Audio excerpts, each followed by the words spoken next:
பற்றி நம்மிடம் சிறிய உரையாடலுடன் வருகின்ற நம் 6ஆம் வகுப்பு மாணவர்கள்.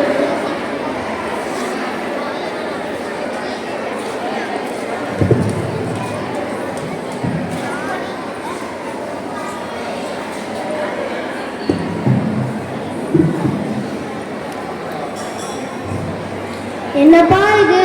வீடே அழகு கோலமா இருக்கு. மாக்கோலம் பார்த்திருக்கேன், பூக்கோலம் பார்த்திருக்கேன். இது என்ன பாலக்கோலம் புதுசாவில் இருக்கு? பாப்பா நினைச்சேன் நீ இப்படி கேட்பேன்னு. இன்னைக்கு என்ன நாள்? என்ன நாள்? திங்கக்கிழமை. இது எனக்கு தெரியாதா? இன்னைக்கு கிருஷ்ண ஜெயந்தி, மகாவிஷ்ணுவோட அவதாரமான கிருஷ்ணர் பிறந்த நாள்.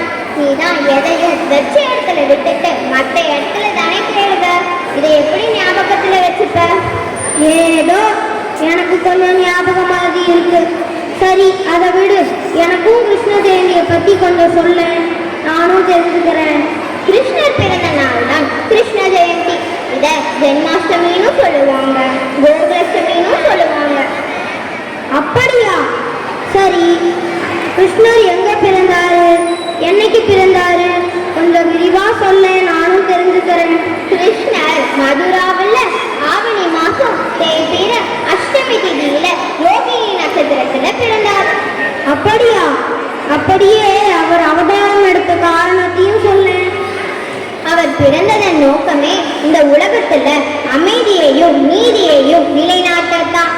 நீ சொல்றத கேட்டா கதை ரொம்ப சுவாரஸ்யமா இருக்கே. கொஞ்சம் தெளிவாதான் சொல்ல. முழுசா சொல்றேன் கேளு. கிருஷ்ணரோட அம்மா தேவகி, அப்பா வசுதேவர். தேவகியோட அண்ணன் கம்சன். கம்சனா? கம்சன்னு ஒரு அரக்கன் இருந்தானே, அவனா? பேரை கேட்டாலே அதிருது. குறுக்கு பேசாத, சொல்றத கேளு. சரி, நான் பேசல, சொல்லு. அதாவது தங்கை தேவகியோட வயிற்றுல பிறக்கிற 8வது குழந்தையாலதான் உன் உயிர் போகும்னு கம்சனுக்கு வானத்துல இருந்து ஒரு அசரீரி கேட்குது. சரி, தங்கை இருந்தாதானே தங்கையோட குழந்தையால தனக்கு ஆபத்து வரும்னு தங்கையவே கொள்றதுக்கு போறான் கம்சன். அவன் பார்க்குற வேலை படுபயங்கரமா இருக்கே. குறுக்க பேசாத நீ. சரி, நான் பேசல. அப்ப வசுதேவர் தடுத்து உன் தங்கைய கொன்றாத, அது பெரும் பாவம். உனக்கு எங்க பிள்ளையால தானே ஆபத்து. அதனால எங்களுக்கு பிறக்கிற எல்லா குழந்தைகளையும் உன்கிட்ட கொடுத்துரும். நீ இஷ்டம் போல வதம் செஞ்சுக்கோன்னு கெஞ்சி கேட்கிறாரு. அப்புறம் விட்டுட்டானா? கொல்லாம விட்டுட்டான். ஆனா அவங்க 2 பேரையும் சிறையில போட்டு அடிச்சிடுறான். சிறையிலையா? அப்புறம் என்னாச்சு? ஒவ்வொன்னா 6 குழந்தை பிறக்குது. ஒவ்வொரு குழந்தையும் பிறந்த உடனே எடுத்து கொண்டாடுறான் கம்சன். கிருஷ்ணர் 8வது குழந்தை தானே. அவர்தான் கம்சனை அழிக்க போறவர். நீ 6 குழந்தைகளை பற்றி மட்டுமே சொல்லியிருக்க. அப்ப 7வது குழந்தை என்னாச்சு? அங்கதான் ட்விஸ்டே இருக்கு. என்ன ட்விஸ்டா? ஆமா, 7வது குழந்தைய தேவகியோட வயிற்றுல வளர விடாம ரோகிணி வயிற்றுல வளர மாதிரி செஞ்சிறாரு விஷ்ணு பகவான். என்னப்பா சொல்ற? எனக்கு ஒண்ணுமே புரியலையே. உனக்கு எதுதான் புரியும்? நீதான் டியூப்லைட் ஆச்சே. அதாவது விஷ்ணு பகவான் என்ன பண்றாரு? சிறையில இருக்கிற தேவகியோட கருவை களையும்படி செஞ்சு அந்த கருவை ரோகிணி வயிற்றுல வளரும்படி செஞ்சிருவாரு. ஆனா தேவகி தன்னுடைய கரு கலைஞ்சிருச்சுன்னு நினைச்சு கம்சன் கிட்ட சொல்லிடுவாங்க. கம்சனும் 7வது குழந்தையோட ஜோலி கருவிலே முடிஞ்சிருச்சு, ஜாலி அப்படின்னு இருக்கிறான். அப்படி பிறந்த 7வது குழந்தை தான் பலராமர். ஓ, அதை ரொம்ப இன்ட்ரெஸ்டிங்கா இருக்கே. அடுத்துதான் நம்ம ஹீரோ கிருஷ்ணர் பிறக்கிறாரு. அச்சோ, கம்சன் வந்து கொன்னுருவானே. முடியுமா? நம்ம மாயவித்தன்காரங்கிட்ட அவன் ஜால வித்தையெல்லாம் பள்ளிக்குமானே. அதானே, முடியுமா? அப்புறம் என்னாச்சு? ஒவ்வொரு குழந்தையும் பிறந்த உடனே சிறைக்காவலர்கள் கம்சன் கிட்ட சொல்லிடுவாங்க. கம்சனும் வந்து குழந்தைய கொன்னுடுவான். ஆனா நம்ம கிருஷ்ணர் எந்த நேரத்துல பிறக்கிறாரு? நள்ளிரவுல பிறந்தாலும் கம்சன் கொன்னுருவானே. அதுதான் இல்ல.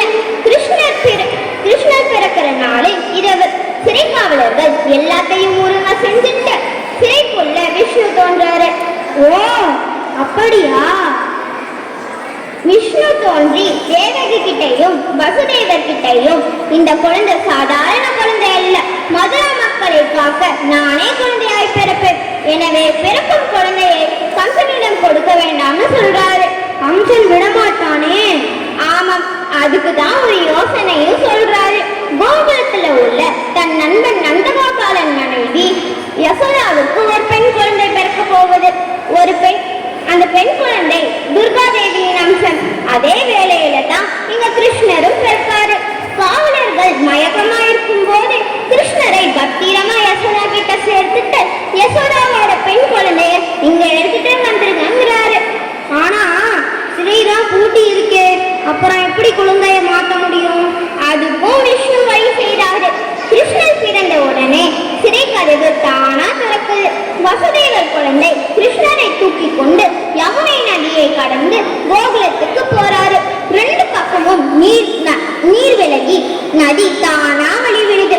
ஒரு அஞ்சித்தலை நாகம் உடை பிடிச்ச மாதிரி கூடவே வருது. கதை ரொம்ப திகிலா இருக்கே. இதுக்கே இப்படி வாய் பிறந்தா எப்படி? பல அற்புதங்களை செய்த நம்ம கிருஷ்ணரோட பிறப்பும் பல அமானுஷங்களை நிறைந்ததுதான். அப்படியே போன வசுதேவர் யசோதை குழந்தையை எடுத்துக்கிட்டு தன் குழந்தையை அங்கே வச்சுட்டு மீண்டும் சிறைக்கே வந்துடுறாரு. அச்சச்சோ, விடிஞ்சதும் என்ன ஆகுமோ தெரியலையே. விடிஞ்சதும் என்ன ஆகும்? வழக்கம் போல குழந்தைய கொல்ல கம்சன் வரான். அப்ப துர்காதேவியின் அம்சமான அந்த பெண் குழந்தை, உன்னை கொல்ல போகும் குழந்தை பிறந்து விட்டது, அந்த குழந்தை கோகுலத்தில் இருக்கிறான்னு கம்சனை எச்சரிச்சுட்டு போகுது. அப்ப நம்ம கிருஷ்ணரை அவனால கொல்ல முடியலன்னு சொல்லு. கிருஷ்ணர் தர்மத்தின் வடிவானவர். தர்மத்தை யாராலும் எக்காலத்தும் அழிக்க முடியாது. சரியா சொன்னப்போ இன்னைக்கு நாம எல்லோரும் கிருஷ்ண ஜெயந்திய மகிழ்ச்சியோட கொண்டாடணும். நீ எப்படி கொண்டாடுறேன்னு சொன்னா நானும் அப்படியே அம்மா கிட்ட போய் அனுசரிப்பேன். நான் வீட்டை சுத்தம் செஞ்சு பூஜை அறையை அலங்கரிச்சு வாசல்ல இருந்து பூஜை அறை வரைக்கும் கிருஷ்ணரோட பாதங்களை கோலமாக உறைஞ்சு அவருக்கு பிடிச்ச வெண்ணெய், தயிர், அவல், சீடை, முறுக்கு, லட்டு இதையெல்லாம் வச்சு மாலையில் வழிபட போறேன். ஏன் மாலையில தான் வழிபடணுமா? ஆமா, கிருஷ்ணர் பிறந்தது நள்ளிரவுல. அதனால இன்னைக்கு காலையில இருந்து விரதம் இருந்து மாலையிலோ இல்ல இரவிலோ பூஜை செய்யறதுதான் சிறந்தது.